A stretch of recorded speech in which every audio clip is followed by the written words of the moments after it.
Welcome back. Thank you for staying with us. A virtual carnival has been proposed for St. Lucia as the country continues to deal with challenges posed by COVID-19. In the midst of that revelation, major stakeholders say they are not aware of that development.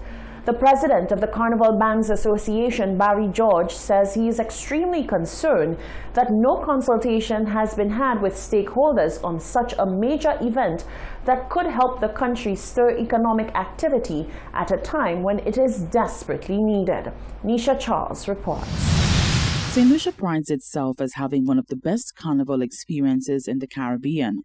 But the experience that locals and visitors have come to love has been put off due to COVID-19. It was around this time last year that St. Lucia cancelled its 2020 edition, postponing it to 2021. But as COVID-19 would have it, no physical carnival has been planned. Instead, the culture minister has alluded to the possibility of a virtual carnival. While there is not much information about that proposal, Culture Minister Fortuna Belrose said the proposal was before Cabinet. The president of the Carnival Bands Association, Barry George, says no consultation on any such proposal has been had with stakeholders. To me, if one has to plan carnival, and the role of St. Lucia government is more or less governance, and the role of events and TDF is to more or less conceptualize and to facilitate. If you're going to do a proposal, the most effective thing to do is to invite the stakeholders and dialogue with them and plan with them to come up to such a proposal. But at this point in time, I can say safely that the Carnival Bands Association is not aware of anything of that sort. We're just planning a meeting, and we're hoping that whatever plans that comes through, that's something that we can support, and we will be willing to support. The association says it would support any proposal which would revive St. Lucia's Carnival, as the product is much more than just one event. When you have a virtual carnival, I would want to at least find out what aspect of the carnival, because, I mean, when we have carnival, most people allude to the Monday or Tuesday carnival, but carnival itself is a series of events. And if it's a series of events, of course, yes, some aspect of it can happen in a virtual format. For example, you could have a virtual Queen show, you could have a virtual Calypso 10, Soca Monarch, and so on. We're not too sure what's going to happen with regards to the community carnivals, how that's going to impact virtually. We're not too sure what's going to happen in regards to a virtual J'ouvert or a virtual parade of bands or costumes or junior carnivals. If in fact a virtual carnival will take place, George shared his thoughts on what should form part of the celebrations. I would probably support maybe the idea of the Soca Monarch and the Calypso finals, and even some form of a parade.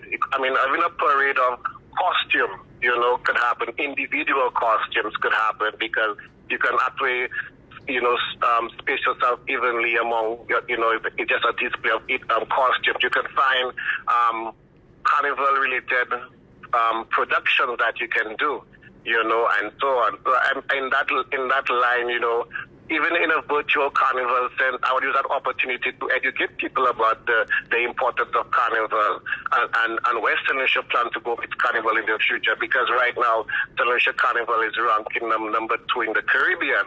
So this is a good time for us to reevaluate, to plan, and to put it in a strategic way, that when the COVID is all well and gone, we have something, a product that we are proud of and can market and get full benefit out of it. St. Lucia's Carnival is traditionally held in the month of July. For the Hot 7 News, Nisha Charles reporting. Thank you, Nisha. Now we took to the streets to get your views on the possible staging of a virtual carnival for 2021. Do you think it's a good idea? Here's what you had to say. I would expect that the consideration for a virtual carnival is possible. When we say virtual carnival, it might not necessarily mean things like a jump up or Juve or anything like that, I could assume maybe if there is a virtual carnival, it might probably be around the soca and probably calypso and so on, because carnival itself is not just about a jump up. It involves junior carnival, the pageantry, the calypso tent, the soca monarch, and all these related events around the carnival. I think no, because for now, a lot of people lose their job. People is not working, things is very hard. Some children are suffering. Their parents not working, they cannot even eat. So I don't think carnival would be the right thing for now. I think virtually they could have the carnival on television, and those who have television at home could watch carnival. But there are people who just want to be in it. They just want to see the carnival. They want to jump up. They want to drink rum and them kind of things. So in that case, I think they can do it. To me, I will not even think about carnival this time, because you know how the COVID is. I rather we were talking about the schools now, and it's not carnival. And I tell you that right now, it's not carnival I'll be looking for. We look for something, but not carnival. No, darling, I tell you no already. That's not necessary. To be honest, I'm not too sure. It depends on how it is brought across, how they plan to implement it. If they have a way of implementing that will make the user experience amazing, then yeah. If not, I don't think it's a good idea. In my opinion, I believe that's a great initiative, especially for, musicians and other creatives who are looking forward to these kinds of platforms so they can still make monies and stuff like that. So yeah, I believe it's a great initiative, the virtual carnival. They should be thinking of better things. And the corona that's going there, we have to take care of it. We cannot do two things at a time. And carnival is not going to be. We have something on our hand to take care of. We cannot take carnival and take the corona again. No. That's the right time for people to even contemplate carnival. The monies they could invest in that, these monies can go in the bellies of the people. You see, it can invest to more gadgets for the children, school online. Try to see how best we can take care of the people.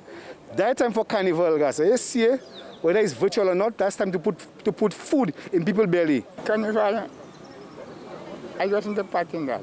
And I find the money they're taking to spend for carnival. You have people that are hungry, they have a bread. When they have money, they have a bread, they can make a cup of tea.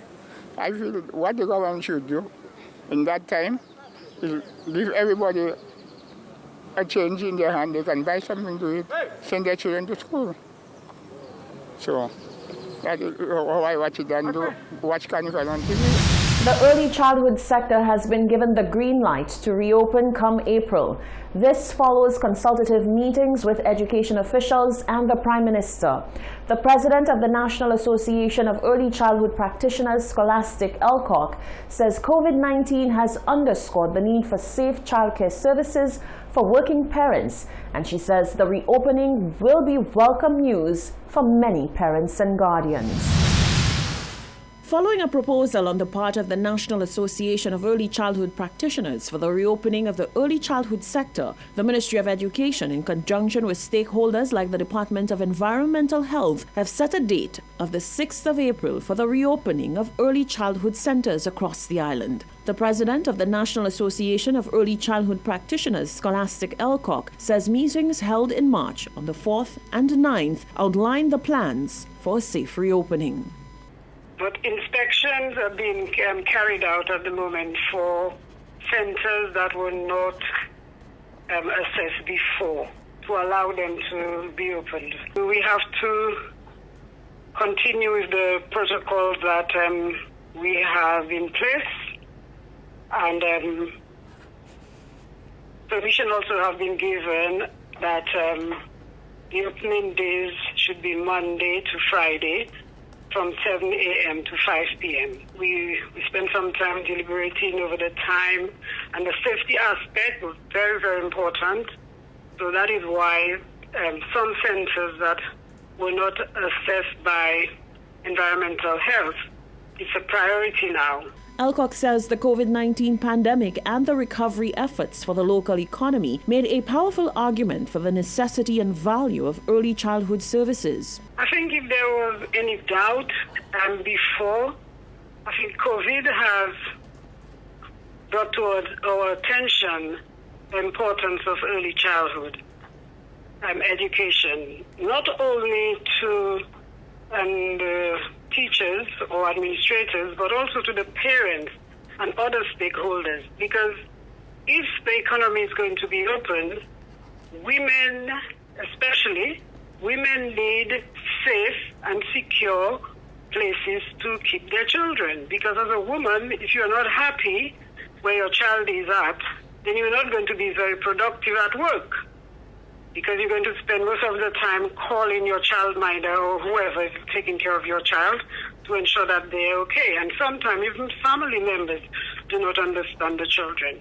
So I think for our women here in St. Lucia, I think it's important for them to have a safe place. And a place not only safe, but also a place that they know that their children are going to be developed all round. The holistic development is going to take place. Alcock says to ensure that the sector can operate safely, the cooperation of parents and guardians is a must. What I would say to our parents is to follow the protocols, okay? And the protocols are available on the government website, so they can go there and read it, cooperate with the schools, because now for schools that were not doing it before, now we have to take the temperatures of the parents. So if the parents should enter the gate of the school to deliver their child, their temperatures have to be taken. So what we are saying to the parents is to cooperate with us, right? If their children are not well, basically keep them home, because we will be taking the children's temperatures. We were doing that before. Okay, so we'd ask them to, just to be consistent, to cooperate with us. We'll also be taking some time off during the week to do deep cleaning. So again, we would be asking parents again to cooperate with us when the school asks for that time. The National Association of Early Childhood Practitioners has a membership consisting of 41 early childhood centers that service various communities across the island and employ at least 200 people. The director of the Bordelais Correctional Facility, Hilary Herman, is addressing an ongoing concern surrounding overcrowding at the facility. The BCF director says whilst it is true that on average the number of inmates surpasses the intended 500 capacity, it is not a case where the prisoners are kept in inhumane conditions. Herman says the court system continues to feed the problem and this is out of his control. However, he explains that whilst he does his best to ensure that the inmates' human rights and requirements are met, no one should expect the conditions to be equivalent to that of a luxury resort. When the Bordelais Correctional Facility was constructed in 2003, it had the capacity to hold 500 beds. For many years, concerns have been raised about the facility being overcrowded, resulting in prisoners living in less than comfortable conditions. This matter was further exacerbated when the Royal Jail in Castries was decommissioned nearly 2 decades ago, resulting in prisoners being sent directly to the Dennery facility. In February, inmates broadcasted their grievances live on Facebook, complaining about the conditions of life behind bars, where they have to deal with substandard facilities and resources, as well as overcrowding. The BCF director, Hilary Herman, addressed this issue on Wednesday's Hot Seat, saying that whilst it is true that the numbers often surpass 500, efforts have been made to ensure that the inmates are not living in inhumane conditions.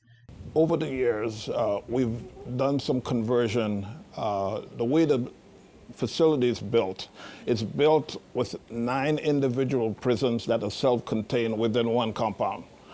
Each unit was built with classrooms in it that, in retrospect, as we look back on it, was not conducive to learning because of the noise levels within the unit and the acoustics in those units.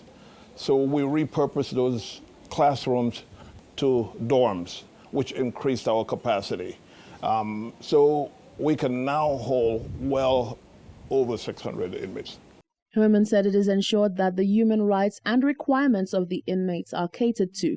However, they should not expect to receive 5-star accommodation.